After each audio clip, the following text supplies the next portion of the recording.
All right, at this time, I'd like to call the Personnel Committee to roll as of June 6th, 2022. So clerk, can you take the roll call? Alderman Rapella. Here. Alderman Nichols. Here. Alderman Eisenach. Here. Alderman Sevenik. Here. Alderman Hammond. Here. Alderman Schmidt. Here. Alderman Tom Grady. Here. Alderman Ted Grady. Here. Mayor Merkes. Here. All are present. Thank you. At this time, I don't know if anyone from the public would like to speak on any matters on the agenda. Okay. I'll entertain a motion to approve the minutes. Alderman Nichols. Thank you, Chair. Move to approve the minutes from the Personnel Committee of May 2nd, 2022. Second.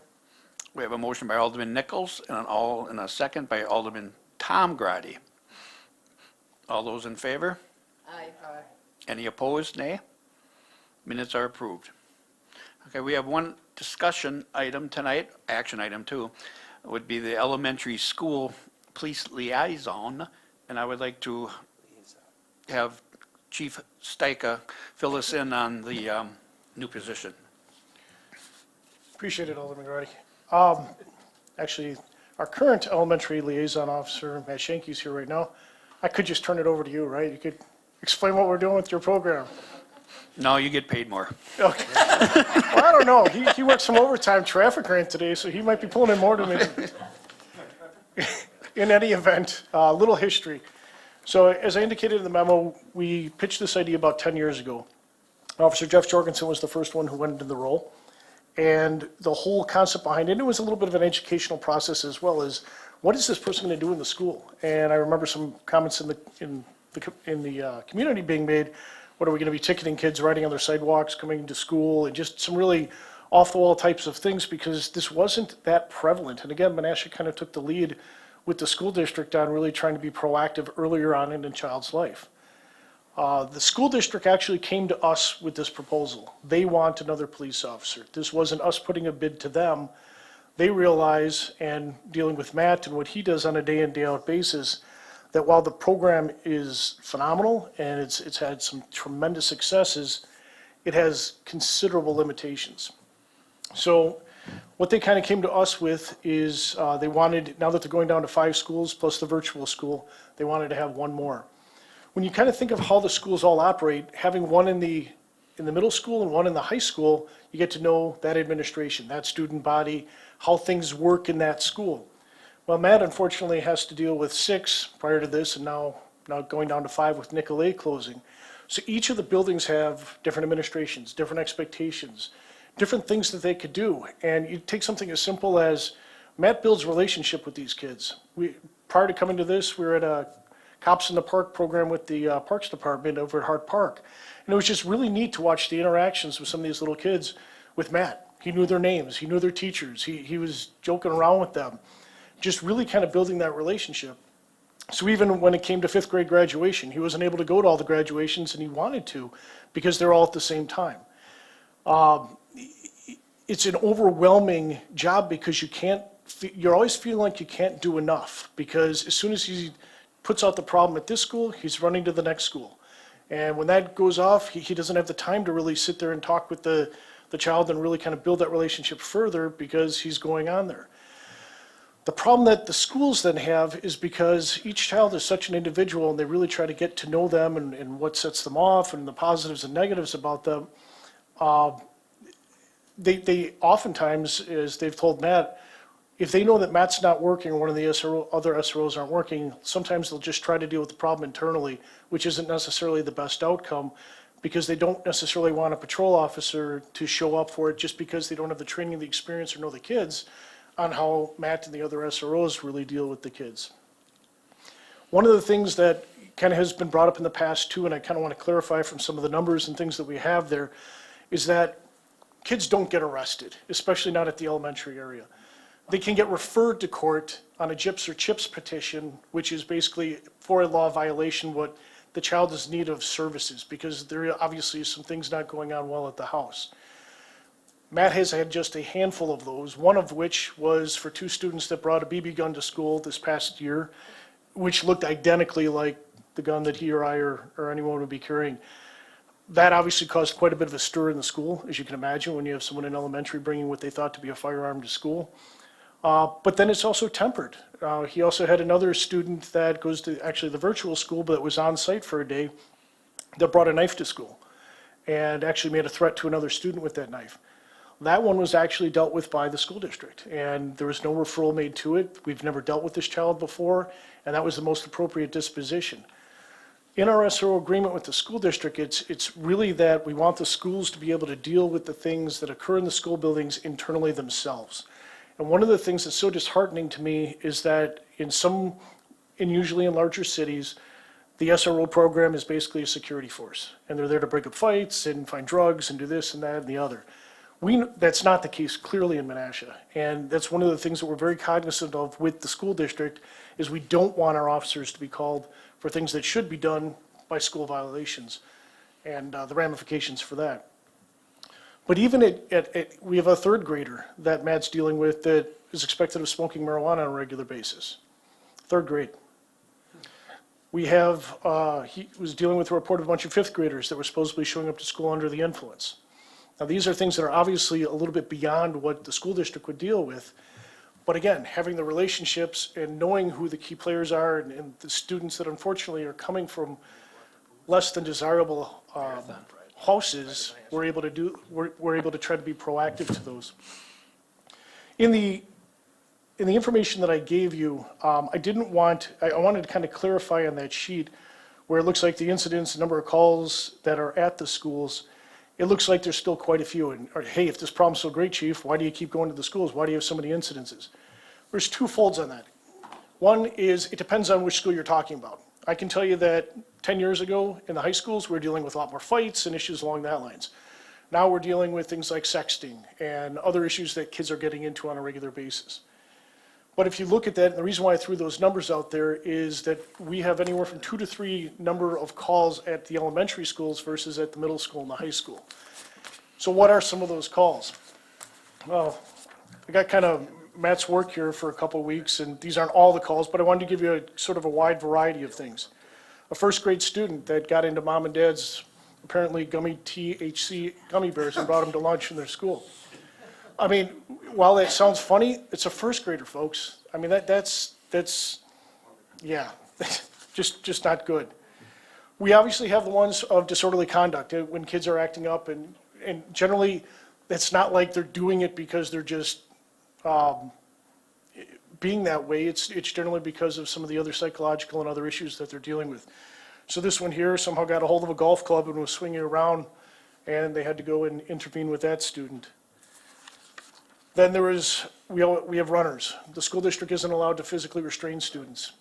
So the kids will end up taking off and running from the building from time to time. That obviously puts them at risk, and we don't want to see them getting hit by a car, so on and so forth.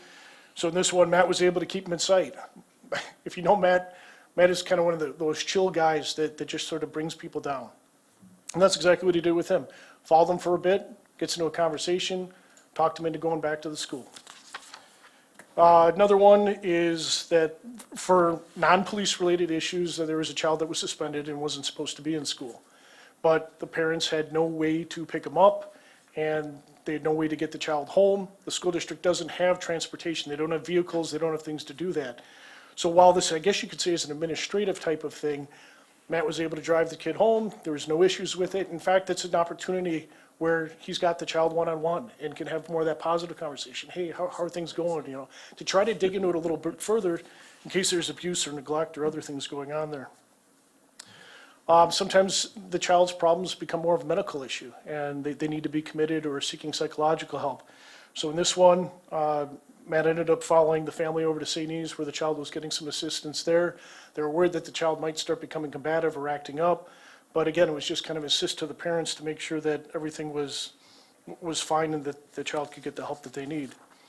And then on occasion, we do have the parent that acts up. And that was one where a ticket was issued to the parent for raising one heck of a stink at one of the schools, because they felt that the administration in the school and the teachers were not doing what they thought that they should be doing, and setting just a horrific example for the other students and staff members and everyone that's in there. So The concept behind this is that Matt would have a friend. You would have a second person that'd pretty much be able to divide up the schools 2 by 2. One of the things, for example, that like to have Matt in on are the student services meeting every week. Well, again, it's easy for Maplewood or the high school to be able to have the officers sit on the student services meeting with the counselors and the students that might be having some issues or needs or what have you. Matt would have to go to 5 of those meetings in 5 different buildings every single week. It's impossible to do. Some of them are at the same time. And again, it goes back to those expectations of what they're looking for in each of the buildings. So the concept or idea that the school district is pitching to us is they would like one basically for 2 buildings, one for the other, and they'll kind of share probably the smallest of the remaining buildings. As with the other SRO positions, the school district is going to be funding it at 75%. The school district also pays for overtime should an officer be held over because of a situation at the school, or if we have an officer at a football game or a dance or whatever, they pay for that as well. The 25% that the city then covers is actually when the officer is working back on the road during the summer, like Matt's working here today. That helps us out tremendously with vacation and the busier time during the summer months that we have. In addition to everything else that I've said, we are also trying to actively get a grant, which would run for 3 years. I think it's a total of about $125,000, so that would offset some of that cost for the initial 3 years of the program where we'd assess going forward. This would be a new position then that would be added. We are, as I've mentioned before in budget hearings, every other department in the area has added personnel over the last couple of years. We have not. I'm not asking you for another person on patrol, but this is a way that it certainly can assist with our summertime needs, but at a fraction of the cost of what a full-time officer would be. So with that, threw a lot of information at you. Matt will answer any of your questions. Thank you, Chief. I have a question, then I'll open it to the floor. That individual, is he going to be at the same elementary school every day, or are you going to bounce 2 hours, 2 hours, 2 hours? Do you know, or is Yeah, that so the the concept- school's call? Exactly. So it's the concept that 2 of them would go together, and most likely it would be Butamore and Banta, and Geegan and Clovis, most likely, and Jefferson would be the 3rd one that they would kind of share. So it would literally be that those 2 schools would have 1 officer, the other 2 schools. But even as we have now, if we have a runner from one of the elementary schools, the one at the high school may very well go and respond and help Matt out as well. So they'll still kind of share responsibilities, but they'll have their primary schools themselves. Alderman Rapella. Thank you very much, Alderman Grady. First, are we going to be hiring a new officer, or is this just an existing officer that's on the road and he's just going to currently just switch over to be a liaison officer? So we will hire a new officer to replace the person most likely that would be on the road that would go into the school. Understood, okay. Next question, when I'm looking at your numbers here, Chief, and I know you have an asterisk there, but all the other ones kind of, you add up in 2020, you add up to 49, to 58, to 132. It does come up to 239. But then when you got the 2021, 66, 116, 215, doesn't come up to 579. I know you have the asterisk there, but could you explain how the 579 comes out? So what we tried to do when we had the numbers is, there's no easy way in the computer system to designate which calls took place when one of the SROs is working versus a call at night, or when the schools are closed. So if a night shift officer would happen to find an open door to building, that would be attributed to the schools, but not necessarily, we're not gonna give Matt credit for that one because he wasn't there for it. So when we did the initial search, we weren't able to really break it down as easily by were they SRO calls or not. So we knew which ones were the SRO ones for sure, and that's what is reflected by the 215, 116, and 66. But calls at all the schools, or perhaps maybe an SRO wasn't around, it was after-school type of thing, that's where we got the other number from. So these other numbers, actually, like the 239, 575, 568, those could be even higher, provided if you would have put an asterisk by them. They might have been. Potentially, when Shelby Burkholz is the one who ended up putting this together for us, I believe she scoured those a little bit better to really try to attribute the ones that were SRO type of calls, but we weren't able to do it for 2021. Understood, okay. And then the last one, name is Matt. Do they have in-school suspension, or are the kids sent home for like 3 days or 2 days, or? You have to go up there. Yeah, why don't you answer that, Matt? That's good. You gotta earn your money. Okay. All right, so as far as There suspension. should be a button there to Oh, push yeah. down. There All you right, go. are we good? Yes. All right. As far as suspensions go, yeah, I mean, at the elementary level, we really try to focus on keeping our students in the school. Right. A lot of our student behaviors at the elementary level are attributable to what's happening at home. They are truly a product of their environment, where they may not have the best role models, the best opportunities, and we believe that by keeping them in the building and working through those struggles, we give them a chance to succeed in life. Yes, would it be easy to send them home and say someone else can deal with them? Absolutely. But, you know, I'm not here for the easy route. I want to do what's best for the child and help them find success in life, like Sure. I mentioned. Understood. I agree with the in-school suspension. I taught for 25 years, so keep them in school. All right, thank you very much, Matt. Anything good. else? Nope, I'm good. Thank you. Okay. Alderman Severnick. Thank you, Chair. Alderman Rappel and I have been talking about this because he was a teacher for several years. He said 25. And what surprised me is the elementary aspects of it, and you just answered my question why that is a possibility. I was really surprised by that. And then one day driving home down 9th Street, going past Clovis, I probably saw the incident you were talking about, where there was a kid standing there, and you guys were probably 5 car lengths away from that individual, and they were just standing there. And I was surprised because I didn't think really there were issues in the grade schools, and apparently that's where most of the issues can be. Now to tease the chief a little bit, so 25% of the help would be, or our costs would help us out during the summertime, and that's usually a time when individuals take vacation and there's overtime. So would this reduce the overtime budget then? Because now you're adding another officer and they're going to be freeing up some time, you said. So I would think that next year's budget should show a reduction in overtime in the Assuming police we're department. able to make it for this year. Theoretically, you're not wrong. You have the unforeseen circumstances that we have 3 or 4 babies coming this year and a person off on FMLA for the entire summer. So we are behind the 8 ball all summer long as it is. But yes, you are correct. In theory, this would help out for the summer overtime that we would generally incur. So I don't think the public realizes that there is a amount of money officers make, but when it comes to overtime, it is a large portion of their salaries.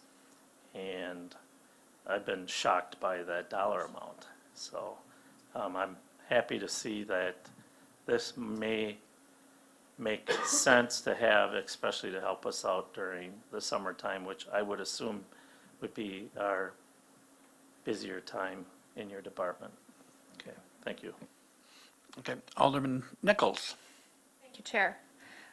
Just to clarify something Alderman Severnick said, 25% of this position would be funded by the city, and the other 75 funded by the school district, correct?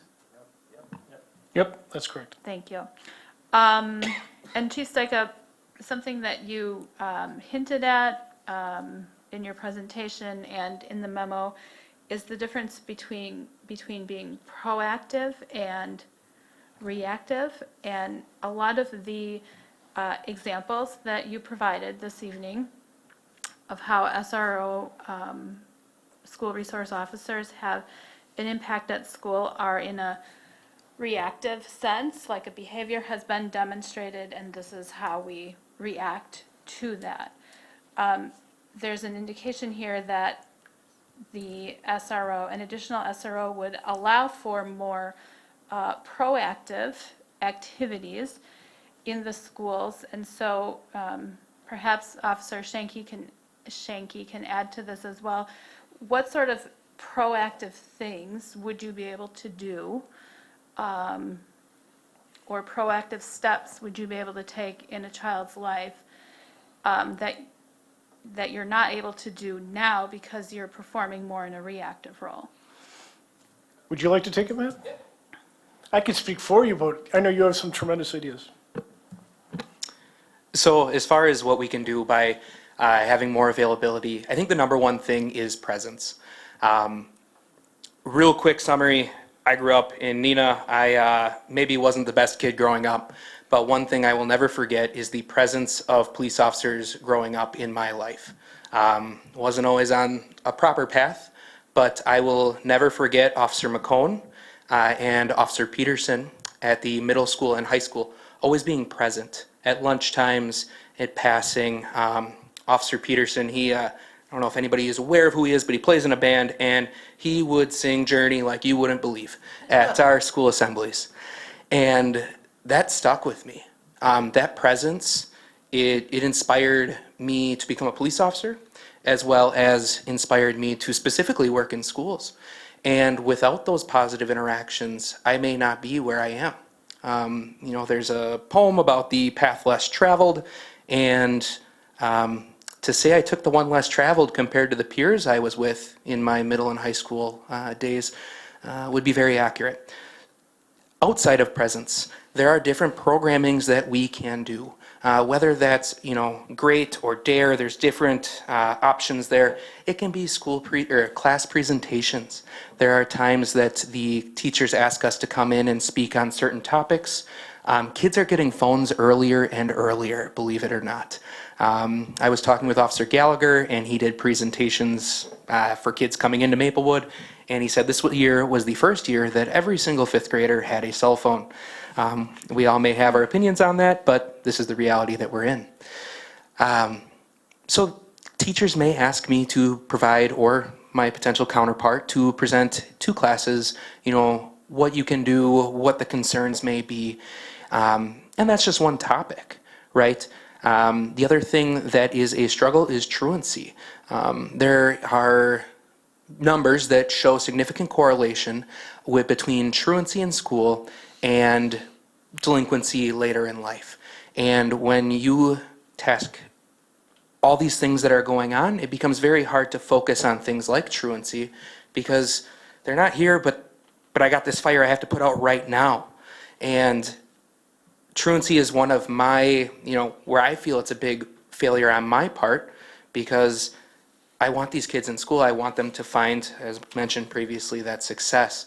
And by working with the families and finding ways to overcome those obstacles, whether it's transportation or behaviors or some other problem, I want to sit down, be at those meetings, talk to them, and work through that. And lastly, one of my favorite things to do is to go through classrooms and interact and see what they're doing. What math homework are you working on today?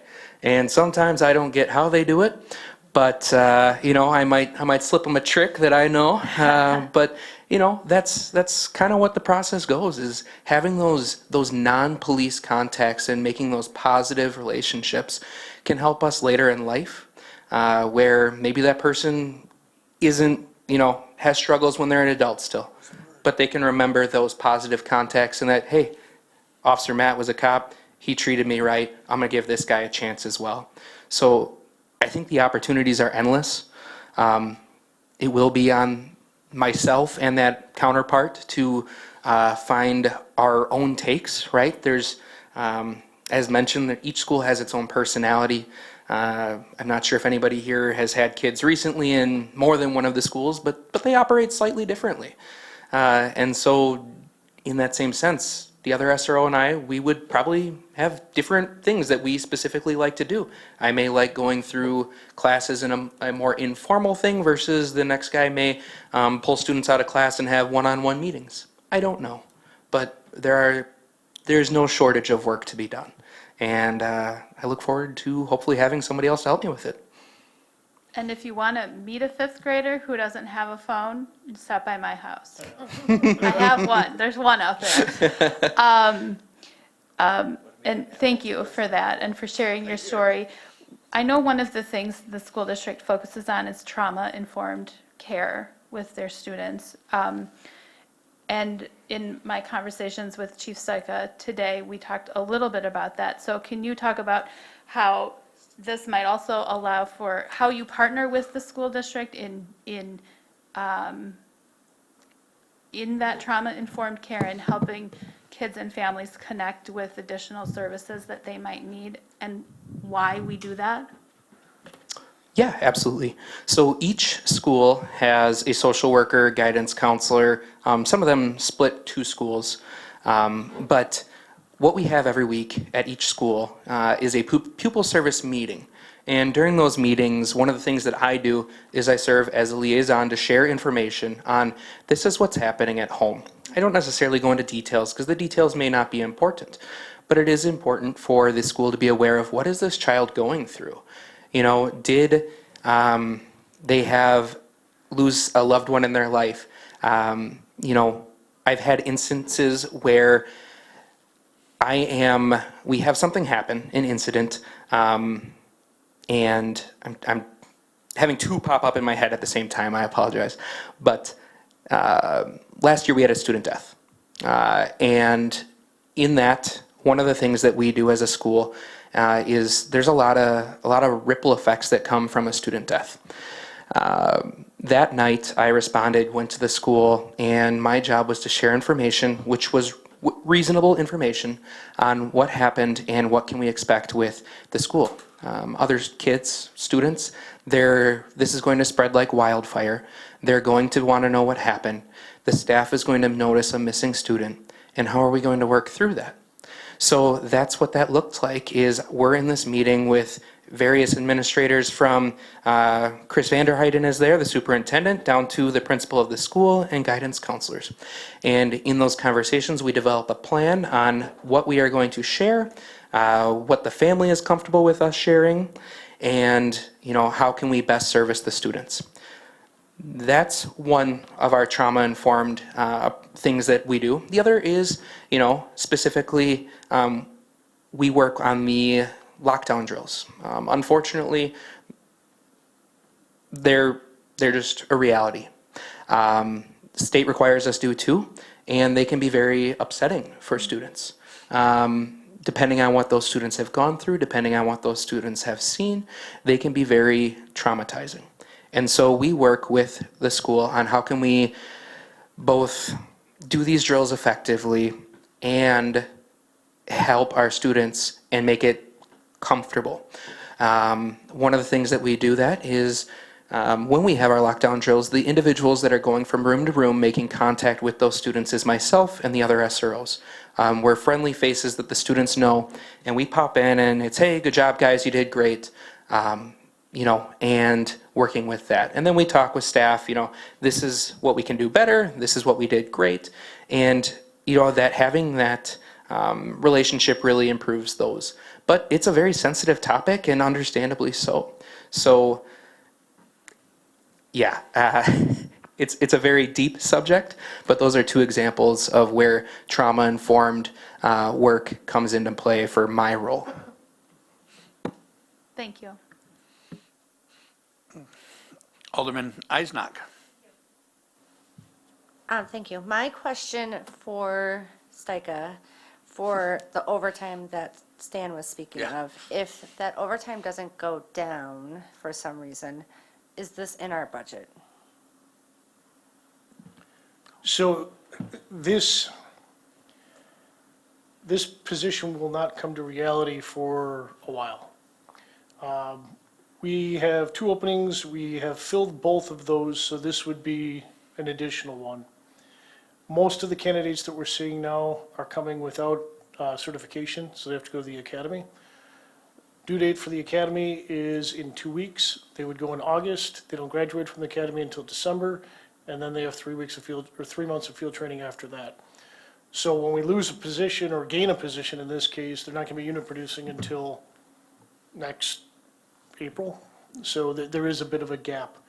Because of what we ended up saving on the people that have left and what have you, and if we do send someone to the academy, we do have that money budgeted for sending them to the academy. So we're really not gonna see the the impacts of this until next year, if that helps. Yes, thank you. You bet. Alderman Sevenick. Thank you, Chair.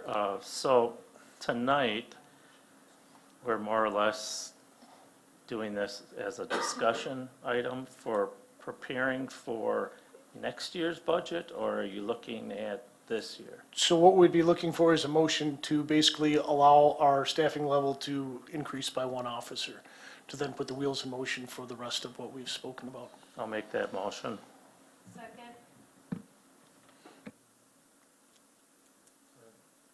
Okay, we have a motion and a second.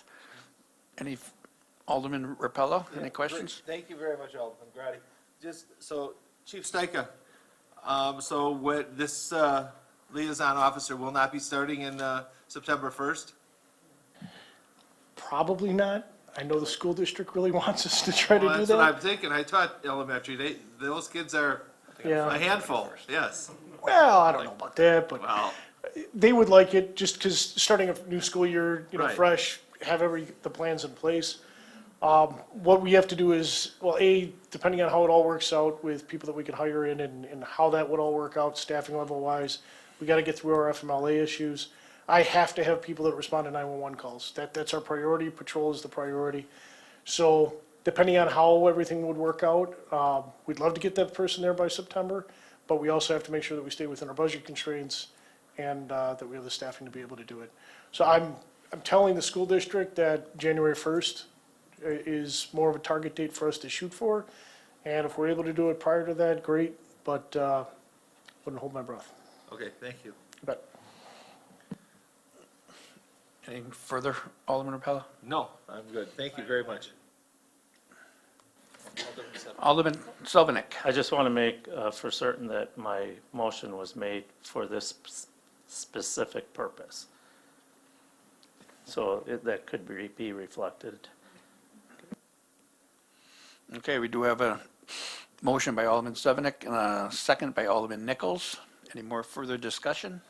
If not, we'll take a roll call.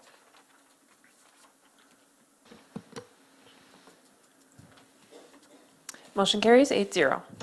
I also like to thank Officer Matt for coming in this evening and sharing some of the stories. That was very informative and very nice. At this time, motion to adjourn. Motion's been made and seconded by Alderman Nichols. All those in favor? Any opposed?